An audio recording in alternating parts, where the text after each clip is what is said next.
You want less. You want fewer distractions and less on your plate. The daily barrage of emails, texts, tweets, messages, and meetings distract you and stress you out. The simultaneous demands of work and family are taking a toll. And what's the cost? Second-rate work, missed deadlines, smaller paychecks, fewer promotions, and lots of stress. And you want more. You want more productivity from your work, more income for a better lifestyle. You want more satisfaction from your life, and more time for yourself, your family, and your friends. Now you can have both less and more. In the one thing you'll learn to: 1. Cut through life. 2. Achieve better results in less time. 3. Build momentum toward your goal. 4. Dial down the stress. 5. Overcome that overwhelmed feeling. 6. Revive your energy. 7. Stay on track. 8. Master what matters to you. The One Thing is a book written by Gary Keller with Jay Pappson, which was published in the year 2012. The surprisingly simple truth behind extraordinary results. Now we shall go over the contents of this book before we begin. Part 1. The lies. They mislead and derail us. Part 2. The truth. The simple path to productivity. Part 3. Extraordinary results. Unlocking the possibilities within you. 1. Be like a postage stamp. Stick to one thing until you get there.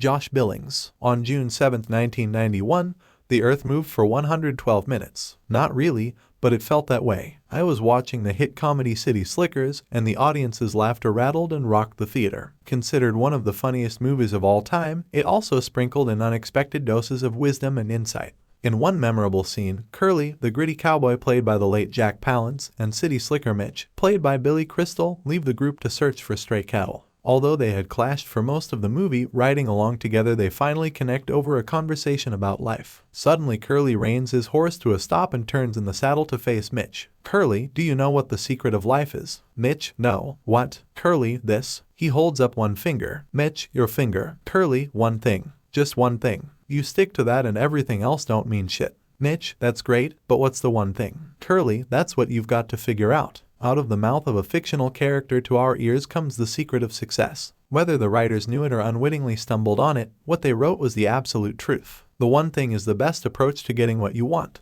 I didn't really get this until much later. I'd experienced success in the past, but it wasn't until I hit a wall that I began to connect my results with my approach. In less than a decade, we'd built a successful company with national and international ambitions, but all of a sudden things weren't working out. For all the dedication and hard work, my life was in turmoil and it felt as if everything was crumbling around me. I was failing. Something had to give. At the end of a short rope that looked eerily like a noose, I sought help and found it in the form of a coach. I walked him through my situation and talked through the challenges I faced, both personal and professional. We revisited my goals and the trajectory I wanted for my life, and with a full grasp of the issues, he set out in search of answers. His research was thorough. When we got back together, he had my organizational chart, essentially a bird's eye view of the entire company, up on the wall. Our discussion started with a simple question: do you know what you need to do to turn things around? I hadn't a clue. He said there was only one thing I needed to do. He had identified 14 positions that needed new faces, and he believed that with the right individuals in those key spots, the company, my job, and my life would see a radical change for the better. I was shocked and let him know I thought it would take a lot more than that.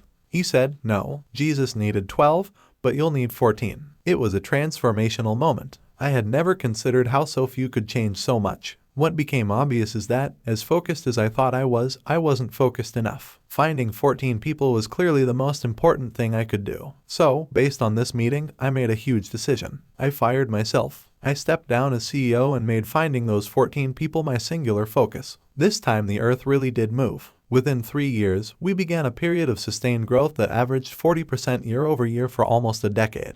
We grew from a regional player to an international contender. Extraordinary success showed up, and we never looked back. As success begat success, something else happened along the way. The language of the one thing emerged. Having found the 14, I began working with our top people individually to build their careers and businesses. Out of habit, I would end our coaching calls with a recap of the handful of things they were agreeing to accomplish before our next session. Unfortunately, many would get most of them done, but not necessarily what mattered most. Results suffered. Frustration followed. So, in an effort to help them succeed, I started shortening my list. If you can do just 3 things this week. If you can do just 2 things this week. Finally, Out of desperation, I went as small as I could possibly go and asked, what's the one thing you can do this week such that by doing it everything else would be easier or unnecessary? And the most awesome thing happened. Results went through the roof. After these experiences, I looked back at my successes and failures and discovered an interesting pattern. Where I'd had huge success, I had narrowed my concentration to one thing, and where my success varied, my focus had too. And the light came on. Going small. If everyone has the same number of hours in a day, why do some people seem to get so much more done than others? How do they do more, achieve more, earn more, have more? If time is the currency of achievement, then why are some able to cash in their allotment for more chips than others? The answer is they make getting to the heart of things the heart of their approach. They go small. When you want the absolute best chance to succeed at anything you want, your approach should always be the same. Go small. Going small is ignoring all the things you could do and doing what you should do. It's recognizing that not all things matter equally and finding the things that matter most. It's a tighter way to connect what you do with what you want. It's realizing that extraordinary results are directly determined by how narrow you can make your focus. The way to get the most out of your work and your life is to go as small as possible. Most people think just the opposite. They think big success is time-consuming and complicated. As a result, their calendars and to-do lists become overloaded and overwhelming. Success starts to feel out of reach, so they settle for less. Unaware that big success comes when we do a few things well, they get lost trying to do too much and in the end accomplish too little. Over time, they lower their expectations, abandon their dreams, and allow their life to get small. This is the wrong thing to make small. You have only so much time and energy, so when you spread yourself out, you end up spread thin. You want your achievements to add up, but that actually takes subtraction, not addition. You need to be doing fewer things for more effect instead of doing more things with side effects. The problem with trying to do too much is that even if it works, adding more to your work and your life without cutting anything brings a lot of bad with it. Missed deadlines, disappointing results, high stress, long hours, lost sleep, poor diet, no exercise, and missed moments with family and friends, all in the name of going after something that is easier to get than you might imagine. Going small is a simple approach to extraordinary results, and it works. It works all the time, anywhere and on anything. Why? Because it has only one purpose, to ultimately get you to the point. When you go as small as possible, you'll be staring at one thing. And that's the point. 2. The domino effect. Every great change starts like falling dominoes. B.J. Thornton. In Leeuwarden, the Netherlands, on Domino Day, November 13, 2009. Weijers Domino Productions coordinated the world record domino fall by lining up more than 4,491,863 dominoes in a dazzling display in this instance. A single domino set in motion a domino fall that cumulatively unleashed more than 94,000 joules of energy, which is as much energy as it takes for an average-sized male to do 545 push-ups. Each standing domino represents a small amount of potential energy. The more you line up, the more potential energy you've accumulated.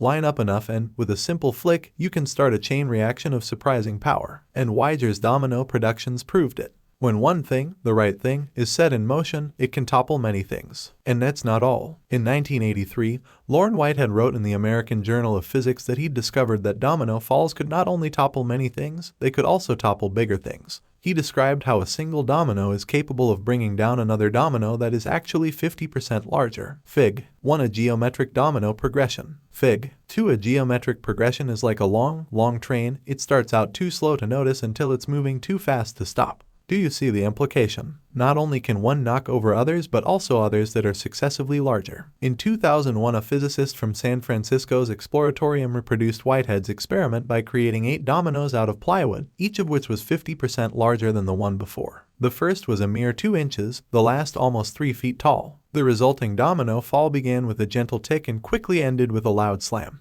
Imagine what would happen if this kept going. If a regular domino fall is a linear progression, Whitehead's would be described as a geometric progression. The result could defy the imagination. The 10th domino would be almost as tall as NFL quarterback Peyton Manning. By the 18th, you're looking at a domino that would rival the Leaning Tower of Pisa. The 23rd domino would tower over the Eiffel Tower, and the 31st domino would loom over Mount Everest by almost 3 feet. Number 57 would practically bridge the distance between the Earth and the Moon. Getting extraordinary results. So when you think about success, shoot for the moon. The moon is reachable if you prioritize everything and put all of your energy into accomplishing the most important thing. Getting extraordinary results is all about creating a domino effect in your life. Toppling dominoes is pretty straightforward. You line them up and tip over the first one. In the real world, though, it's a bit more complicated. The challenge is that life doesn't line everything up for us and say, here's where you should start. Highly successful people know this, so every day they line up their priorities anew, find the lead domino,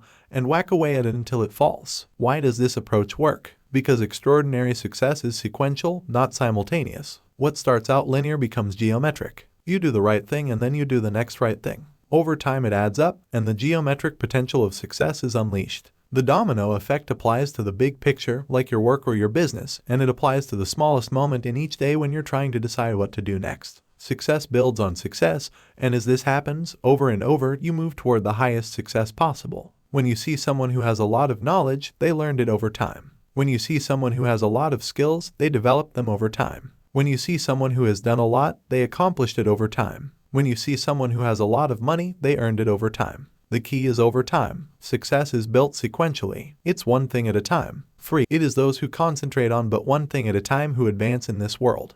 Proof of the one thing is everywhere. Look closely and you'll always find it. One product, one service. Extraordinarily successful companies always have one product or service they're most known for or that makes them the most money. Colonel Sanders started KFC with a single secret chicken recipe. The Adolf Coors Company grew 1,500% from 1947 to 1967 with only one product, made in a single brewery. Microprocessors generate the vast majority of Intel's net revenue. And Starbucks, I think you know, the list of businesses that have achieved extraordinary results through the power of the one thing is endless. Sometimes what is made or delivered is also what is sold, sometimes not. Take Google. Their one thing is search, which makes selling advertising, its key source of revenue, possible. And what about Star Wars? Is the one thing movies or merchandise? If you guessed merchandise, you'd be right and you'd be wrong. Revenue from toys recently totaled over $10 billion, while combined worldwide box office revenue for the 6 main films totaled less than half that, $4.3 billion.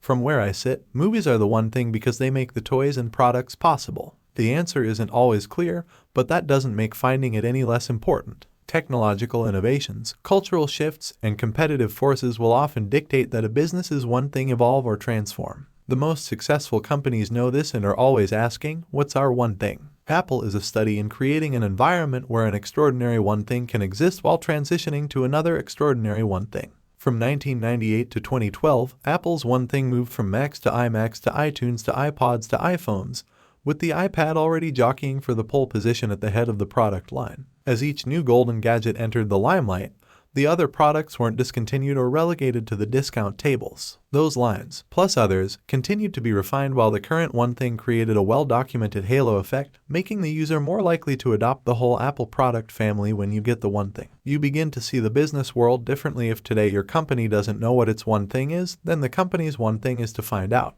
There can only be one most important thing. Many things may be important, but only one can be the most important. Ross Garber. One person. The one thing is a dominant theme that shows up in different ways. Take the concept and apply it to people, and you'll see where one person makes all the difference. As a freshman in high school, Walt Disney took night courses at the Chicago Art Institute and became the cartoonist for his school newspaper. After graduation, he wanted to be a newspaper cartoonist but couldn't get a job, so his brother Roy, a businessman and banker, got him work at an art studio. It was there he learned animation and began creating animated cartoons. When Walt was young, his one person was Roy. For Sam Walton, early on it was L.S. Robson, his father-in-law, who loaned him the $20,000 he needed to start his first retail business, a Ben Franklin franchise store. Then, when Sam was opening his first Walmart, Robson secretly paid a landlord $20,000 to provide a pivotal expansion lease. Albert Einstein had Max Talmud, his first mentor. It was Max who introduced a 10-year-old Einstein to key texts in math, science, and philosophy. Max took one meal a week with the Einstein family for 6 years while guiding young Albert. No one is self-made. Oprah Winfrey credits her father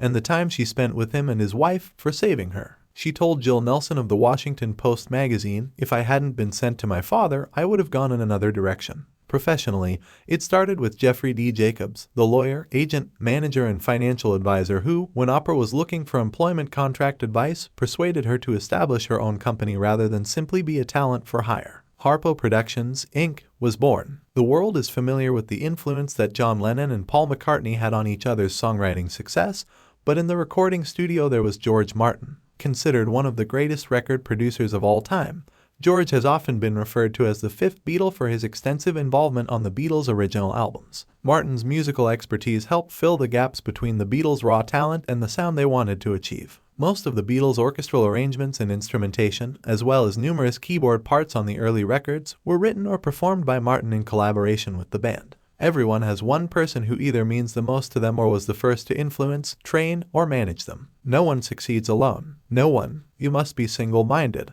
Drive for the one thing on which you have decided. General George S. Patton. One passion, one skill. Look behind any story of extraordinary success and the one thing is always there. It shows up in the life of any successful business and in the professional life of anyone successful. It also shows up around personal passions and skills. We each have passions and skills, but you'll see extraordinarily successful people with one intense emotion or one learned ability that shines through, defining them or driving them more than anything else. Often, the line between passion and skill can be blurry. That's because they're almost always connected. Pat Matthews, one of America's great impressionist painters, says he turned his passion for painting into a skill and ultimately a profession by simply painting one painting a day. Angelo Amorico, Italy's most successful tour guide, says he developed his skills and ultimately his business from his singular passion for his country and the deep desire to share it with others. This is the storyline for extraordinary success stories. Passion for something leads to disproportionate time practicing or working at it. That time spent eventually translates to skill, and when skill improves, results improve. Better results generally lead to more enjoyment, and more passion and more time is invested. It can be a virtuous cycle all the way to extraordinary results. Gilbert Tuhobonai's one passion is running. Gilbert is an American long-distance runner born in Songa, Burundi, whose early love of track and field helped him win the Burundi National Championship in the men's 400 and 800 meters while only a junior in high school. This passion helped save his life. On October 21, 1993, members of the Hutu tribe invaded Gilbert's high school and captured the students of the Tutsi tribe. Those not immediately killed were beaten and burned alive in a nearby building. After 9 hours buried beneath burning bodies, Gilbert managed to escape and outrun his captors to the safety of a nearby hospital. He was the lone survivor. He came to Texas and kept competing, honing his skills. Recruited by Abilene Christian University, Gilbert earned All-America honors 6 times. After graduation, he moved to Austin, where by all accounts he is the most popular running coach in the city. To drill for water in Burundi, he co-founded the Gazelle Foundation,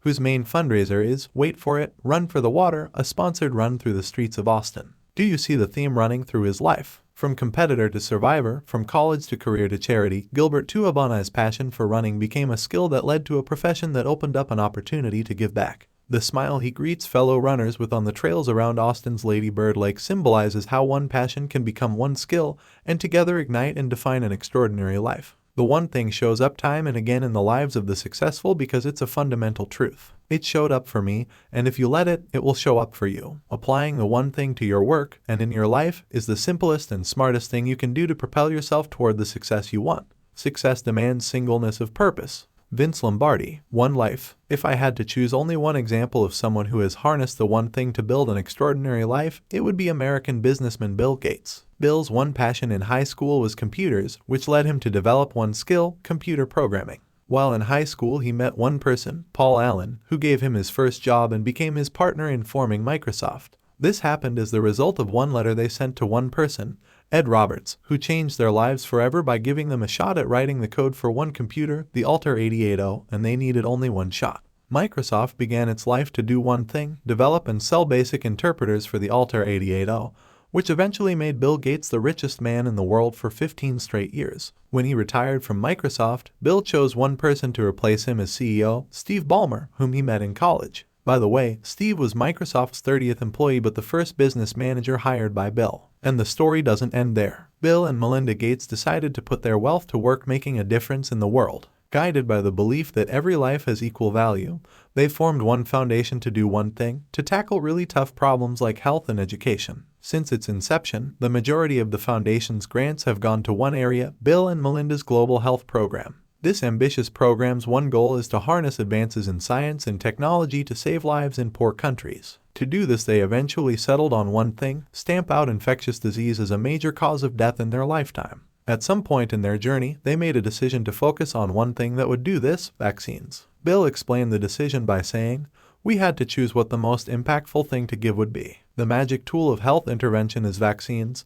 because they can be made inexpensively. A singular line of questioning led them down this one path when Melinda asked, "Where's the place you can have the biggest impact with the money?" Bill and Melinda Gates are living proof of the power of the one thing. One thing. The doors to the world have been flung wide open, and the view that's available is staggering. Through technology and innovation, opportunities abound and possibilities seem endless. As inspiring as this can be, it can be equally overwhelming. The unintended consequence of abundance is that we are bombarded with more information and choices in a day than our ancestors received in a lifetime. Harried and hurried, a nagging sense that we attempt too much and accomplish too little haunts our days. We sense intuitively that the path to more is through less, but the question is, where to begin? From all that life has to offer, how do you choose? How do you make the best decisions possible, experience life at an extraordinary level, and never look back? Live the one thing. What Curly knew, all successful people know. The one thing sits at the heart of success and is the starting point for achieving extraordinary results. Based on research and real-life experience, it's a big idea about success wrapped in a disarmingly simple package. Explaining it is easy, buying into it can be tough. So, before we can have a frank, heart-to-heart discussion about how the one thing actually works, I want to openly discuss the myths and misinformation that keep us from accepting it. They are the lies of success. Once we banish these from our minds, we can take up the one thing with an open mind and a clear path.